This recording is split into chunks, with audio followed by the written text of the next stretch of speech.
everybody, this is Gabby V. I'm here with Diego Nájera. He is the founder of BLN, the British Latino Network, and he's based out of London. So thank you so much for being here with us, Diego. Thank you for inviting me, and really happy to be here with you and to have the opportunity to talk to you. Yeah, it's nice to talk to a fellow podcaster. With BLN, you have your podcast and the Mentor Program, so we really want to talk to you about that today. I was glad you can make it. Yeah, no, thank you. Yeah, no, definitely. Doing podcasts it's very enjoyable. Like, you get to talk to a lot of people from around the world, and yeah, it's interesting conversations. So definitely, I guess we've got that in common. Yeah, that's true. They always surprise me. Yeah. First, we want to talk a little bit about you and your story. You mentioned that your family's from Ecuador, but you've lived in the UK since you're about a year and a half. What is it like growing up between two cultures?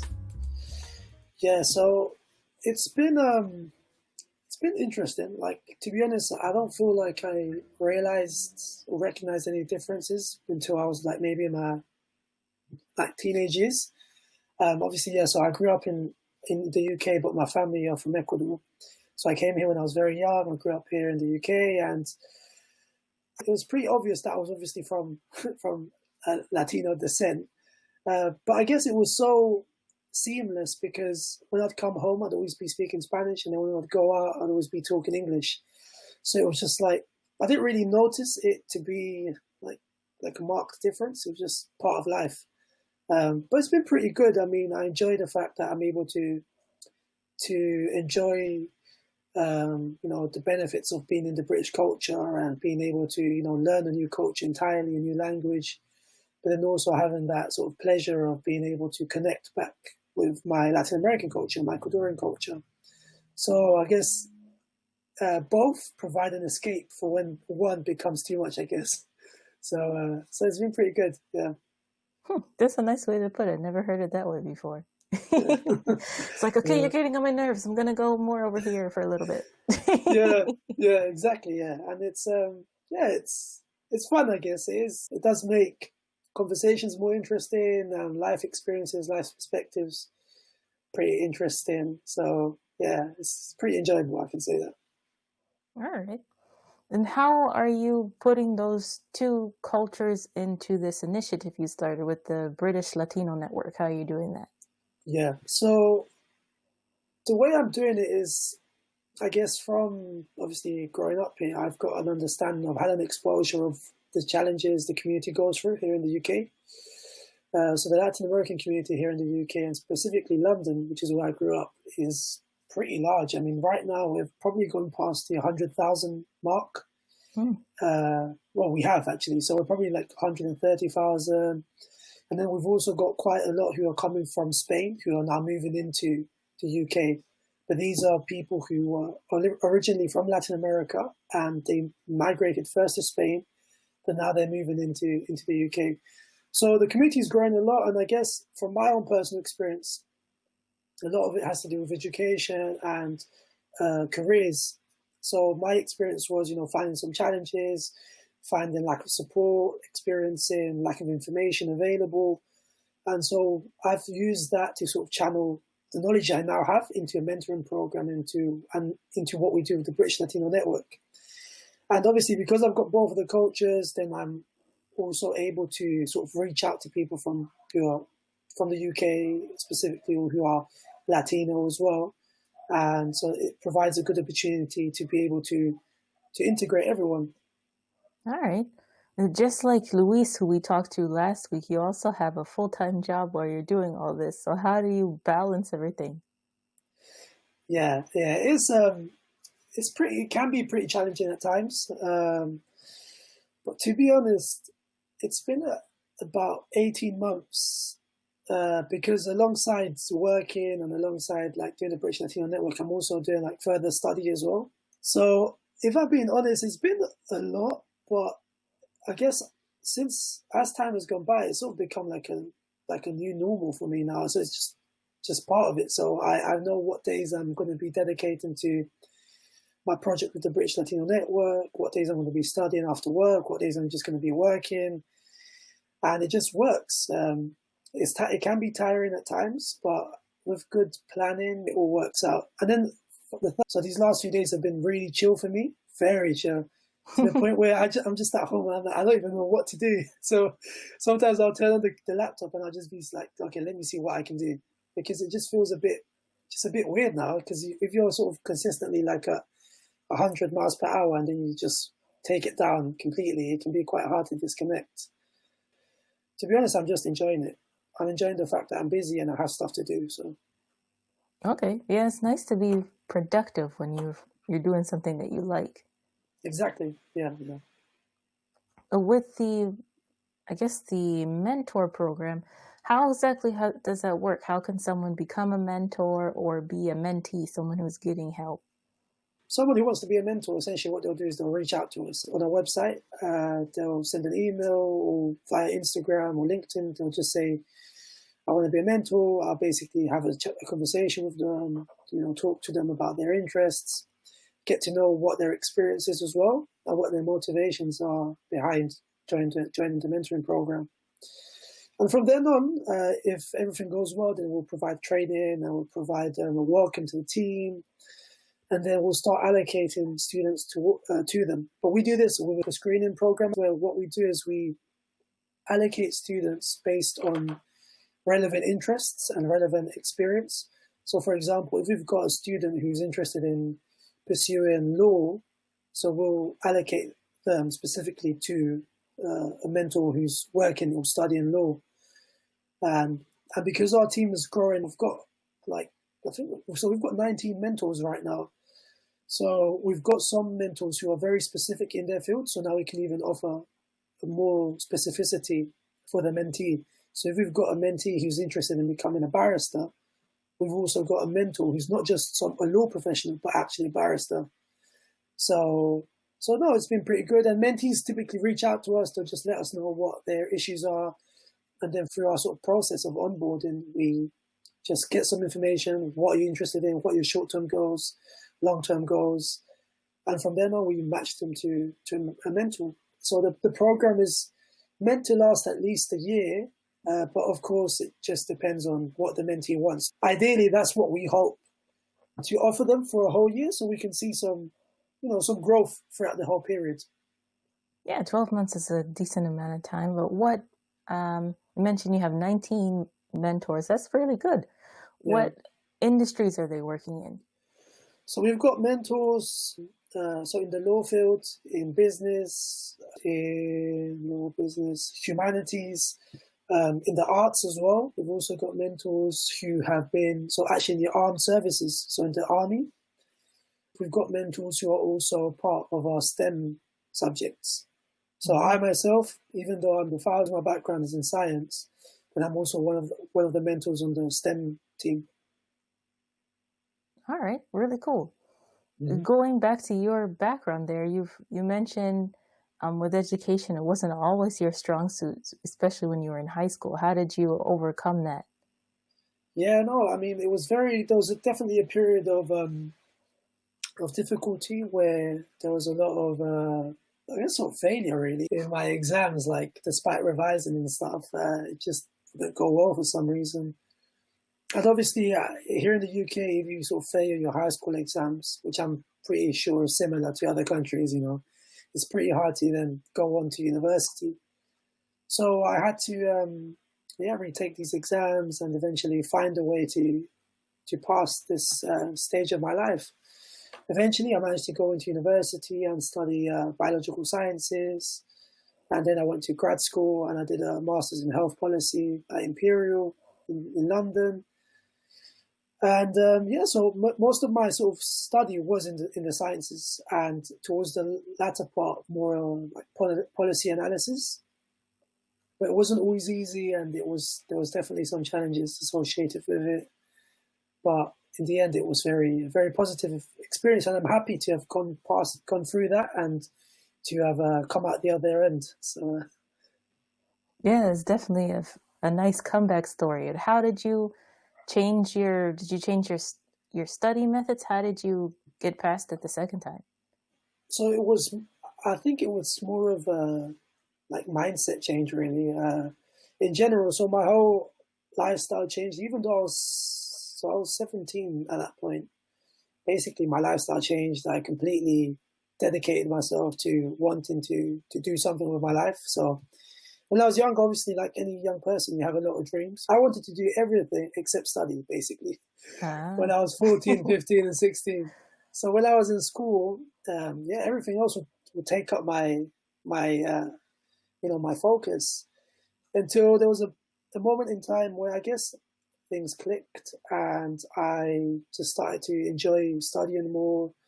I started to enjoy it, and my lifestyle changed in terms of the people I used to hang out with, sort of my habits, staying up to very late, waking up late. I basically changed, but it wasn't an overnight thing. It was more of a gradual thing. And now, like fast forward 9 years, I'm completely different to how I was when I was younger. A personal experience with faith helped me a lot in sort of changing my mindset and sort of being more focused on what I needed to do at that time. I managed to get past that hurdle. And then from then on, it's pretty much smooth sailing with the occasional hiccup, but pretty much smooth sailing, thankfully. Yeah, that's the key, that mindset. We could definitely see you're reaping the benefits now, keeping your schedule very organized. Yeah, yeah, exactly. Yeah. You've been so organized that you have a full-time job, you're working on this company, and you also made time to start learning Norwegian this year. So what's up with that?